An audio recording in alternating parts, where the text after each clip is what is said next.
हरे कृष्ण राधे राधे शुधि कृष्ण भक्त गौर भक्त हरिभक्त आमार मा सकल बाबा सकल आपनादेर प्रति प्रत्येकेर चरणे आमार सश्रद्ध प्रणाम प्रणाम जानाई आमार साधुगुरु वैष्णव मंडलीर चरणे अनलाइन उपस्थित जत आमार भाई बंधु आत्मीय स्वजन रयेछे सकलेर चरणे आमार सश्रद्ध प्रणाम और बुक भरा भालोबासा। बोलो तोमरा केमन आछो, आपनारा केमन आछेन? आशा करी प्राण गोविंद राधारानी कृपाय सकलेई भालो आछेन। आमिओ आपनादेर अनेक अनेक आशीर्वाद भालोबासाय खूब भालो आछि। तो आज के आमी जे भिडियोटी आमी आपनादेर सामने तुले धरबार चेष्टा करछि जे पूर्व जन्मेर किछु सुकृतिर फले जा किछु आमरा प्राप्ति हई बा आमादेर कर्मगुलो आमादेरके फल भोग करते हय। এই ভিডিওটা আমি কিন্তু একটা ভাইয়ের কমেন্ট দেখে এটা কিন্তু আমি করতে বাধ্য হলাম যে বলেছি যে তুমি যে কমেন্টটা করেছো পরের ভিডিওতে আমি কিন্তু তোমার কমেন্টের উত্তর দেব। তো এত সুন্দর সুন্দর করে যারা কমেন্ট করছেন আপনাদের অনেক অনেক ভালোবাসা অভিনন্দন। আর তার আগে বলবো যারা আগে থেকে আমার চ্যানেল সাবস্ক্রাইব করে আমার ছোট্ট বড় ভিডিওগুলো দেখছেন আপনাদের প্রত্যেকের চরণে অনেক প্রণাম আর অনেক অনেক ভালোবাসা অভিনন্দন। যারা আমার চ্যানেলে এসেছেন এখনও পর্যন্ত চ্যানেল সাবস্ক্রাইব করেননি আপনাদের কাছে অনুরোধ করব বন্ধুগণ, যদি আমার চ্যানেলের ভিডিও আপনাদের ভালো লাগে অবশ্যই চ্যানেলে লাইক শেয়ার কমেন্ট করে চ্যানেলটি সাবস্ক্রাইব করে পাশে থাকবেন। তো ভাই আমার বলেছে যে দিদি ভাই আপনার একটা কিছুদিন আগেকার ভিডিও দেখলাম একটি স্বামীকে নাকি 16 টুকরো করে একটি ড্রামের মধ্যে ভরিয়ে সিমেন্ট বালি দিয়ে তার মুখটা ঢেকে সেই মাটির মধ্যে গর্তের মধ্যে পুঁতে দিয়েছে। তো বলুন তো দিদি যে আমরা বিয়ের আগে কি করে বুঝবো একটি মেয়ে এরকম হতে পারে, তাহলে আমার উপযুক্ত বউ আমি কোথায় পাবো? তো ভাই তোমার জন্য এই ভিডিওটা তোমরা অবশ্যই দেখবে। কিছু কর্মফলের উপরে আমাদের এগুলো ডিপেন্ড করে, যেমন রতিমতি পতি প্রকৃতি মানে স্ত্রী নারী পুরুষ যত কিছু আছে সব কিছু আমাদের কর্মফলের উপর ডিপেন্ড করে। আমরা আগের জন্মে যেমন কর্ম করেছি এই জন্মে যা করছি তার উপর ডিপেন্ড করে কিন্তু আমাদের জীবন নির্ধারিত হয়। বিধাতা সেইভাবে কিন্তু আমাদের ফলপ্রাপ্তি করান। তো চলুন আমরা আর বেশি কথা বলবো না, ভিডিওতে প্রবেশ করি। গুরু কৃপা হি কেবলম, গুরু কৃপা হি কেবলম, গুরু কৃপা হি কেবলম। জয় শ্রী কৃষ্ণ রাধে রাধে। তো বাবা আপনাদের সামনে আমি বলতে চাই যে যত কিছু আমরা করছি যা কিছু করছি আমি যে ভিডিওগুলো দিচ্ছি অনেকের অনেক রকমের কমেন্ট আসছে। কেউ নেগেটিভভাবে দেখছেন আবার কেউ বলছেন না খুব ভালো, আপনি সমাজকে বাঁচাতে পারবেন, এই নরকূপ থেকে সবাইকে তুলে নিয়ে আসুন। তো আমার পক্ষে একা সম্ভব নয়, আপনাদের মতো ভালো সাধুগুরু বৈষ্ণব আপনাদের ভালো মনের মানুষ সরল মানুষের প্রয়োজন আছে। পুরো সমাজটাকে একা ঠিক করা যায় না বাবা। এই যে আমি একটা ধরুন যে সমুদ্রের বুকে একটা সোলার শিপুর মতো, আপনাদের সবাইকে সহযোগিতা করে সেখানটা আমাদেরকে বাদ দিতে হবে, নাহলে কিন্তু আমরা পারবো না। মোবাইল খুললেই নানান চরিত্র ভেসে ওঠে আমাদের চোখের সামনে, সন্তানরা নষ্ট হচ্ছে। এক বাবা বলেছেন যে এগুলো ভিডিও দিচ্ছেন আপনার ছেলেপেলেরা কী শিখবে? ভিডিওর ভিতরে ঢোকেন, ভিডিওর সার বস্তুটা নেন। কি বলা হয়েছে? বাঁচার জন্য, বাচ্চাদেরকে বাঁচার জন্য এগুলো যদি হাতে পড়ে তারা ভয় পাবে যে আমরা কি করছি, আমরা কেন করছি, আমাদের দেহটাকে নষ্ট করছি।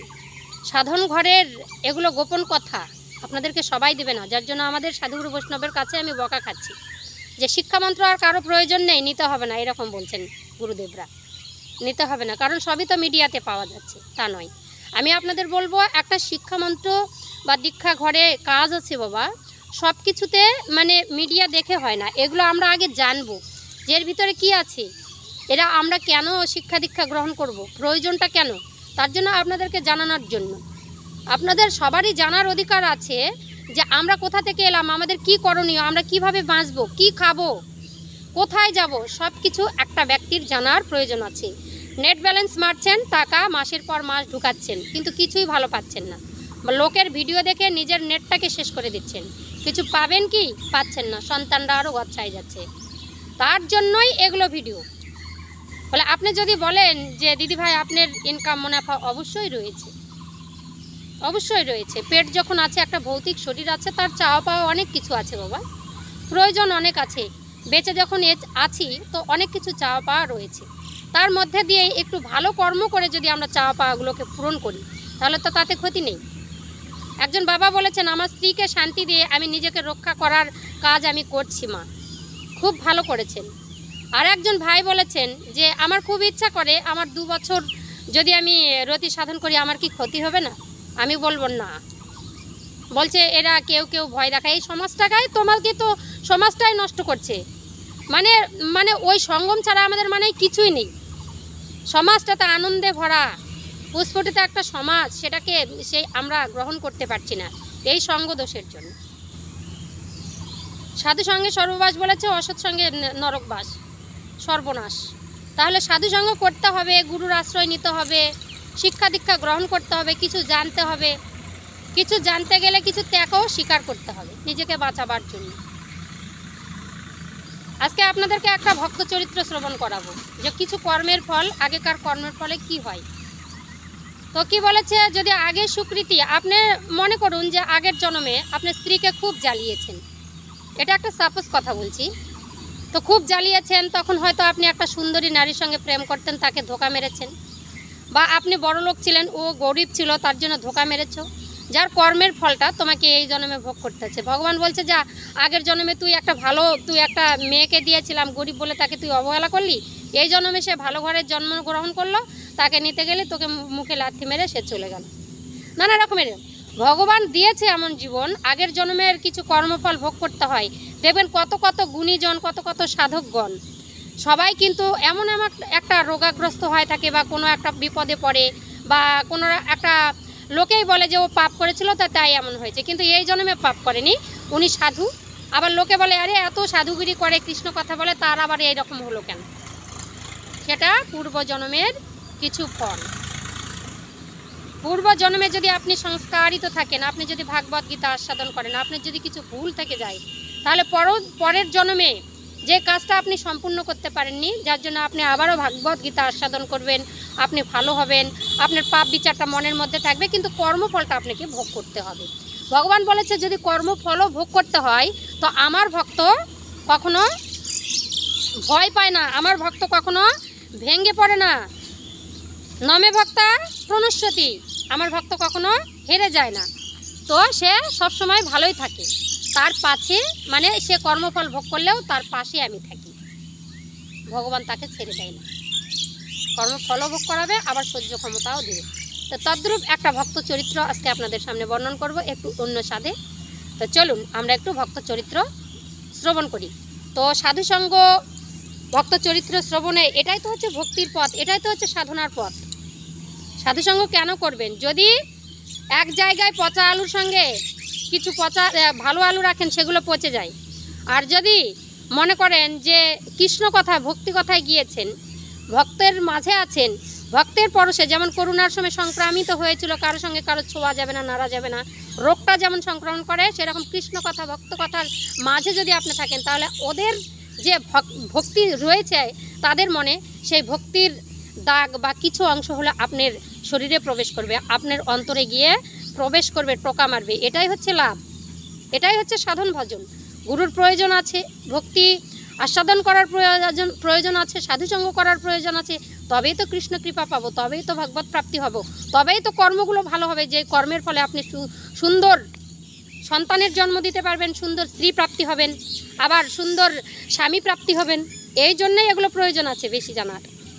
আপনি যদি কিছুই না করবেন, সারা জীবন মদ খেয়েছেন, আপনি হয়তো ভালোই আছেন এই যুগে, আগের জন্মে কিছু পাপ করেছেন, তো কিছু কিছু স্বীকৃতি পূর্ব জন্ম থেকেও নির্ধারিত হয়, যার জন্য স্ত্রী পুরুষ এ তো বলেছে, পতি প্রকৃতি আর রতিমতি সব আগের জন্মের কিছু স্বীকৃতির ফল। তো একটা আজকে ভক্তমাল চরিত্র থেকে একটা ভক্তের কথা, যে মাধব দাসজির যে একটা চরিত্র আমি কিছুদিন আগে আপনাদেরকে শ্রবণ করিয়েছিলাম, তো ভক্তমাল চরিত্রে সেখানে একটু যদি আপনারা চোখ বুলান, তো তার পাশেই এই ভক্তের কথা আছে। সেই ভক্তের কথা যদি আপনি বলতে চান, তাহলে কিন্তু আপনাদেরকে এই ভক্তমাল চরিত্রতে চোখ বুলাতে হবে। তো ভক্ত সদন কষাই, তো ভক্ত সদন কষাই কেমন করে ভক্ত হলো? কষাইয়ের কি কাজ বাবা? কষাইয়ের কাজ হচ্ছে মাংস বিক্রি করা, তাই না? খাসি কাটা, হাঁস মুরগি কাটা, যে মাংস যারা গ্রহণ করে আর যারা কাটে, তো কষাইদের এটাই পেশা। তো ভক্ত সদন কষাই কী করতো? প্রত্যেক দিন মাংস কাটতো আর বিক্রি করতো বাজারে। কোনো একটা, সে আগের জন্মে কিন্তু ব্রাহ্মণ ঘরের সন্তান ছিল, দেখতে অপরূপ সুন্দর, তাকে দেখলে মনে হবে যে সোনার তৈরি একটা দেহ এরকম। তো সে কী করলো? কিছু কর্মভুলের জন্য ওই কষায়ের ঘরে জন্মগ্রহণ করতে হলো। তো কষায়ের ঘরে জন্মগ্রহণ করে প্রত্যেক দিন মাংস বিক্রি করতে হয় বাবা, আর কাটতে হয়। একদিন দেখুন, আগের জন্মে যদি কিছু সুকৃতি থাকে, তাহলে আপনার সংস্কারের পথে যদি আপনি না হতে পারেন, যদি আপনি পাপ করেছেন, তাহলে পিছন দিক থেকে ভগবান ঠিক টানটা দেবে। আপনার সংস্কার, পূর্বজন্মের সংস্কার আপনাকে টেনে ধরবে। এবার কসাইগিরি করতে করতে একদিন মনের মধ্যে তার উদয় হলো যে আমি কি করছি, আমি জীব হত্যা করছি, এটা তো আমার ঠিক কাজ নয়, আমি আর কালকে থেকে জীব হত্যা করব না। সে কি করে, প্রত্যেক দিন মাংস বিক্রি করত, আর প্রত্যেক দিন কিন্তু খাসি টাসি কাটতো। তো একদিন হঠাৎ করে তার মনের মধ্যে উদয় হলো যে আমি এগুলো পাপ করছি, আমি এটা ভুল করছি, আমার আর করাটা ঠিক নয়। সে কি করেছে বাবা, পরের দিন থেকে আর খাসি কাটবে না, আর মাংস কাটে না। কিন্তু পেশা যার যেটা সেটা তো করবেই। পাখির পেশা কি, পাখি উঠতে উঠতে যদি একটা মাছ দেখতে পায়, সে যদি মাছ ধরে খায়, তার কি কোনো পাপ হবে? ছাগল, গরু, কুকুর, শিয়াল যদি বনের মধ্যে, সমাজ নেই তাদের, তারা যদি সঙ্গম করে, তাদের কি কোনো পাপ হবে? পাপ হবে না। কিন্তু সর্বশ্রেষ্ঠ প্রাণী হচ্ছে মানুষ। মানুষ যদি এরকম খোলা জায়গায় যদি পাপ কার্য করে, অবশ্যই পাপ হবে। কারণ মানুষের ভাষা আছে, মানুষ সংস্কারিত হবার জন্য ভগবান মনুষ্যকুলে জন্ম দিয়েছে। মানুষের জ্ঞানকাণ্ড আছে, কিন্তু পশুদের সেটা নেই। তাই তো মানুষ যার হুঁশ আছে তারাই মানুষ, আর পশু যার হুঁশ নেই তারাই পশু। তাহলে যার যেটা পেশা, পেশাগত ব্যাপারে যদি কেউ তার কাজে যদি লিপ্ত থাকে, সেটাতে পাপ হয় না। কিন্তু ধরুন যে কেউ যদি মনে করেন, যেমন হচ্ছে যেই হচ্ছে তোমার ভক্ত হরিদাস, নাম শুনেছেন, তারপর ভক্ত রুইদাস কি করত, যে তারা জুতো সেলাই করত। তারা এইভাবে কিন্তু ভক্ত কি করত, ভক্ত জুতো সেলাই করেও কিন্তু তার জীবিকা অর্জন করত। সেই ভক্ত রুইদাসের সেবা না দিয়ে স্বর্গের ঘণ্টা বাজলো না, পাণ্ডবদের ঘণ্টা বাজলো না।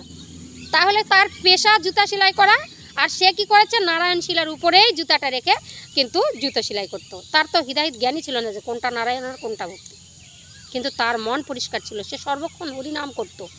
তদ্রূপ এই সদন কষাই সবসময় হরিনাম করতো, মাংস বিক্রি করতো, আবার হরিনামও করতো। আর ভক্তদেরকে বলতো, তোমরা যে মাংস নিতে এসেছো, কিছু কৃষ্ণ কথা বলো। কেউ কেউ বলতে, হ্যাঁ মাংস খেতে এসেছি, মাংস কিনতে এসেছি, আর এখানে হরিনাম কৃষ্ণ নাম, না না আমরা করবো না। তাও জোর করে বলতে, একটু দুটো কৃষ্ণ কথা বলোই না, যা করেছি তো করেইছি, কিন্তু দুটো যদি কৃষ্ণ কথা বলো, হরি কথা বলো। তো বলছে কি, একবার হরিনামে যত পাপ হয়, জীবের কি সাধ্য আছে তত পাপ করে, সব পাপ ক্ষয় হয়ে যাবে। ভক্ত এরকম করে আর বিড়বিড় করে হরিনাম করে। একদিন হঠাৎ করে তার মনে হলো আমি আর মাংস কাটবো না। কিন্তু মাংস না কাটলে সে খাবে কি, সেটা তো পেশা। সে কী করলো, পাইকারি হারে মাংস যেখানে কাটা হয় সেখান থেকে কাটা মাংস নিয়ে আসলো। তাতে তো তার পাপ নেই, যে কাটছে তার পাপ হচ্ছে, আর যে খাচ্ছে তার পাপ নেই, কিন্তু পাপ আছে বাবা। তো যাই হোক, ভক্ত সদন কষাই কী করেছে, এবার পাইকারি হারে মাংস নিয়ে এসে সে কিন্তু বিক্রি করতে লাগলো, আর হরিনাম করে আর এই মাংস বিক্রি করে। একদিন কি করেছে, ভগবান তাকে দয়া করলো। রাস্তার ধারে যেতে যেতেই দেখছে রাস্তার সাইডে একটি পাথর পড়ে আছে, পাথরটাকে তুলে এনে বলছে, যা আমার একটা বাটখারা হলো, এত সুন্দর একটা পাথর, একটা 1 কেজি বাটখারা আছে, আর একটা দুটো যদি হতো তাহলে একটু ভালো হতো। বলছে আমার কাজে লাগবে। বাটখারাটাকে তুলে নিয়েছে। এবার কি করেছে, নিজের যে গামছা, গলার গামছাটা দিয়ে মুছেছে, মুছে দেখছে বেশ ভালো, বাড়িতে নিয়ে গেছে। আর পাথরটাকে নিয়ে গিয়ে বলছে, দেখি তো কতটা ওজন হয়। একদিকে 1 কিলো তুলে দিয়েছে। 1 কিলো তুলে দিয়ে দেখে যে সমান সমান, বাহ, তাহলে তো আমি 2 কিলো মাংস বিক্রি করতে পারবো একসঙ্গে। তারপরে কান্নাকার বাড়ি থেকে বাবা ঘরের এই সেই নানা রকমের বাটখারা, 3 কেজি 4 কেজি 5 কেজি, সেগুলোও নিয়ে এসেছে। আবার সেটার সঙ্গে ওজন করাচ্ছে, ওই হবু একই হয়ে যাচ্ছে। 5 কেজির সঙ্গে দিলে 5 কেজি হচ্ছে, 2 কেজির সঙ্গে দিলে 2 কেজি হচ্ছে। ভক্ত সদনা দেখে অবাক হয়ে গেল, বলছে এ কি পাথর, এ অলৌকিক পাথর, যেদিকে দিচ্ছে সেইভাবেই হয়ে যাচ্ছে। দেখুন নারায়ণ শিলাটা কিন্তু ছিল ভাঙ্গা শিলা। তো ভাঙ্গা হোক আর গোটা হোক, শিলা তো শিলাই হয়। ভগবানের নারায়ণ শিলার কোনো বিভেদ নেই। সে অর্ধেক হলেও, যেমন মনে করুন সোনা একটা দলা থেকে যদি ভেঙে যায়, সেই সোনার দাম কিন্তু যতটুকু ভাঙ্গা ততটুকুই হবে। কিন্তু ঘরের মধ্যে যে বিগ্রহ, মাটির বিগ্রহ, সে যদি ভেঙে যায়, তাকে আর ঘরে রাখা যায় না। ভক্ত সদন কি করলো, ওই শিলাটাকে, মানে সে জানে না যে এটা ভগবান, প্রত্যেক দিন ওই মাংস বিক্রি করতে নিয়ে যায়। আর যে যেমন করে মাংস নিতে চায়, শিলাকে বলে ওই 5 কেজি নিবে, 5 কেজি তুলে দেয়। যেটা মনে মনে চিন্তা করে ওইভাবে বিক্রি করতে থাকে।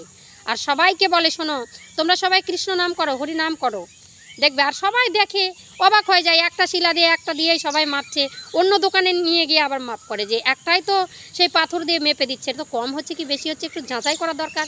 সবাই অন্য জায়গায় মেপে মেপে দেখে না, ঠিক 4 কেজি হলে 4 কেজি, 5 কেজি হলে 5 কেজি, 2 কেজি হলে 2 কেজি, 1 কেজি হলে 1 কেজি, ওই একটা পাথর দিয়ে মাপে আর শিলাটাকে জড়িয়ে ধরে।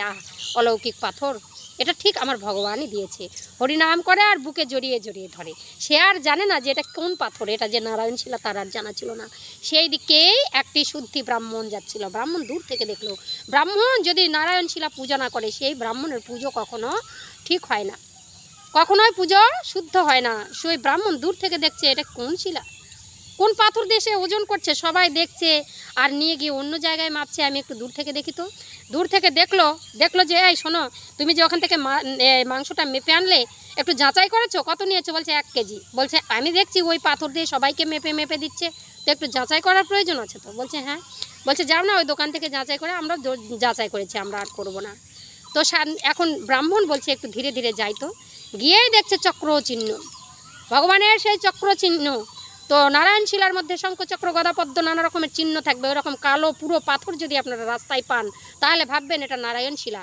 আপনারা কখনোই অবহেলা করবেন না, সেটাকে বুকে তুলে নেবেন। ভগবান জানবেন আপনাকে দেখা দিয়েছে, কৃপা করেছে, আপনার ঘরে যেতে চাই।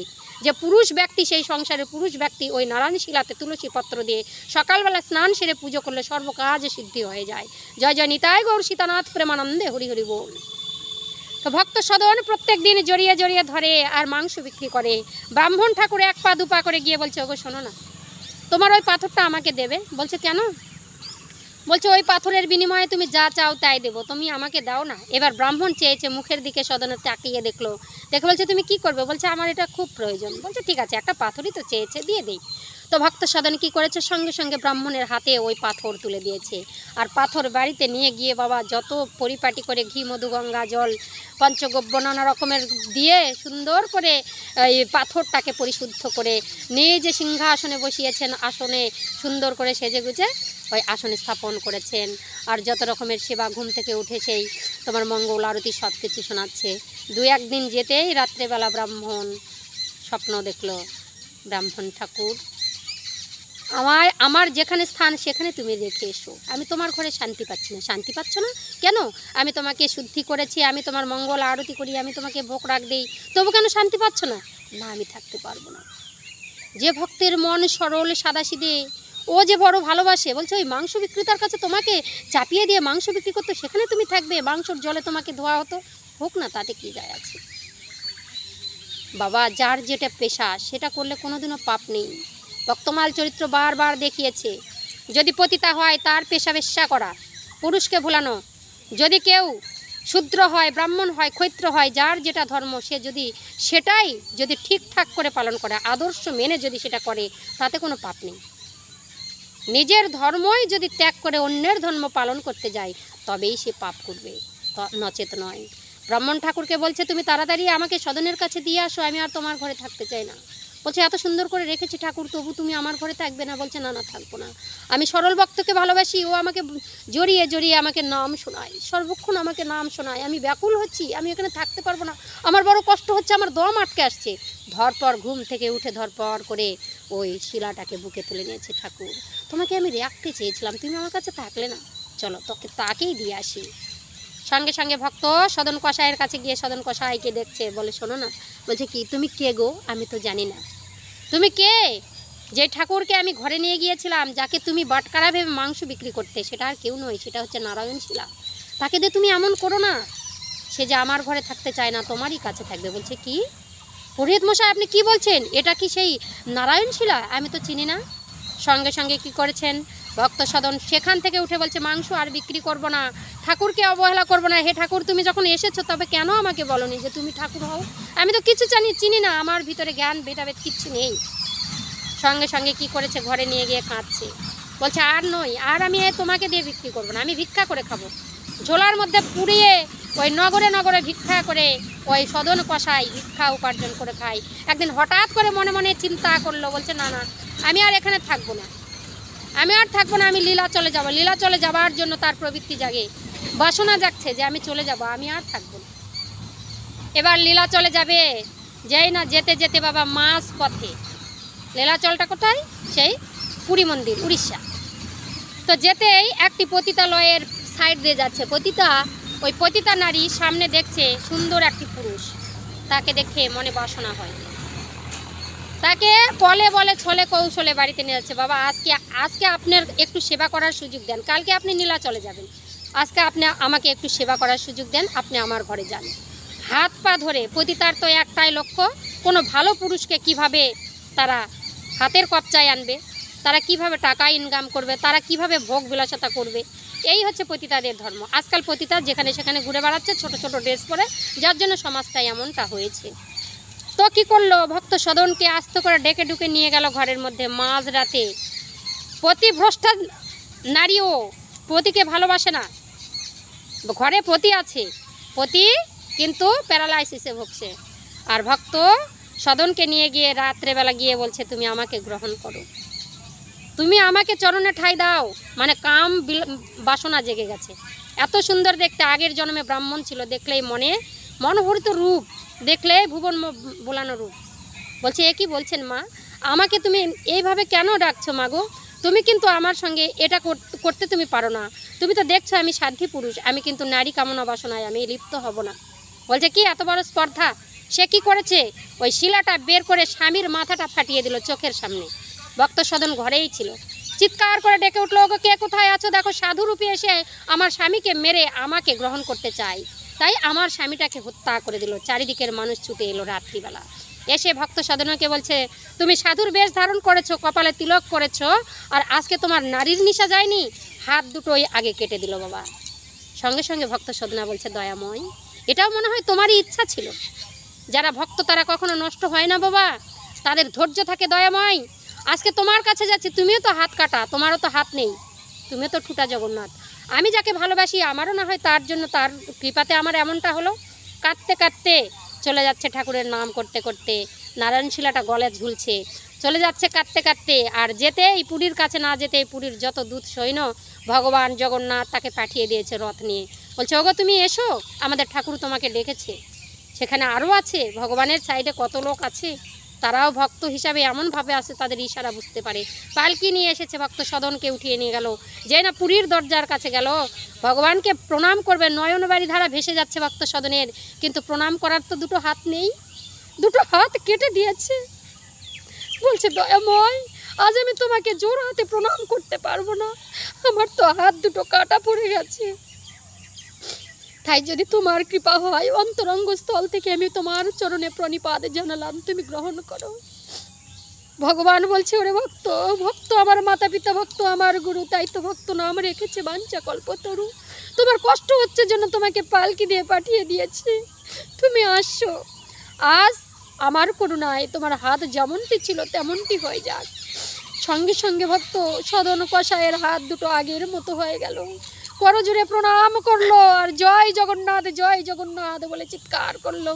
জগন্নাথ দুই বাহু প্রসারিত করে ভক্ত সদনাকে হৃদয়ে নিয়েছে, আর কোথাও যেতে হবে না তোমায়, আর কোথাও যেতে হবে না, তুমি আমার কাছে থাকবে, তুমি মন্দিরে থাকবে, মন্দিরের সেবা করবে, আর কিচ্ছু চাই না তোমার। দেখেছেন তো আগের জন্মের যদি স্বীকৃতি থাকে, যার জন্য ভগবান সেই ভক্তকে টেনে নেয়, সেই স্বীকৃতি তোমাকে সেই পথ দেখাবে, যে পাপ তুমি এই জন্মে করেছো, তাই সেই পাপের ফল তোমাকে গ্রহণ করতে হবে। ভক্তমালে সেটা আছে বাবা, সেই বর্ণিত আছে। তাই সবাইকে বলবো, যদি সুপথে যেতে চাও, যদি সুনারীর সন্ধান পেতে চাও, যদি সুস্বামীর সন্ধান পেতে চাও, তবে এখন থেকে লেগে পড়ো, এখনই বলো হরে কৃষ্ণ কৃষ্ণ কৃষ্ণ হরে হরে, হরে রাম রাম রাম হরে হরে, জয় শ্রীকৃষ্ণ রাধে রাধে। এই হচ্ছে ভক্ত চরিত্র বাবা।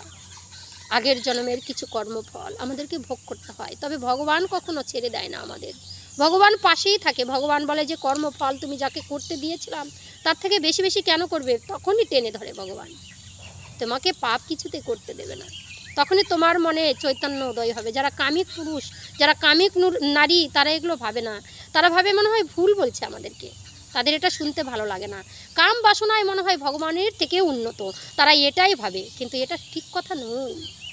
আমাদের সবারই একটা লক্ষ্য আছে, দেহের যতটুকু চাহিদা, যতটুকু পাওয়া সেইটুকু পাও, অধিক চাহিদা করতে গেলে বাবা আমাদের মরণটা নিশ্চিত। ক্ষণে ক্ষণে মরছি, জীবনে ধুকে ধুকে মরছি, আর কত মরণ চাই? এই মরণ কি সেই মরণের থেকে যন্ত্রণাময় নয়? হরে কৃষ্ণ।